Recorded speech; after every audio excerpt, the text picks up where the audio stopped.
Ήξερες ότι μπορεί να ανοίξεις τη δική σου επιχείρηση, να έχεις ένα μαγαζί ή να είσαι μπλοκάκιας και να πληρώνεις 0 ευρώ στον ΕΦΚΑ? Κι όμως γίνεται. Και πολλοί δεν το ξέρουν και το χάνουν. Αν είσαι λοιπόν μισθωτός, ο εργοδότης σου ήδη πληρώνει ένσημα. Πολλοί φοβούνται και λένε ότι αν ξεκινήσω κάτι δικό μου θα μου έρθει και δεύτερο δωραβασάκι από τον ΕΦΚΑ. Όχι.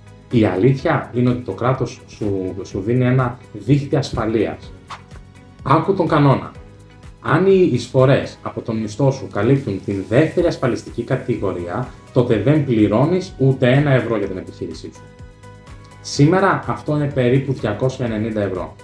Αν ο μισθός σου δηλαδή είναι πάνω από περίπου 1000 ευρώ μεικτά, τότε είσαι καλυμμένος 100%.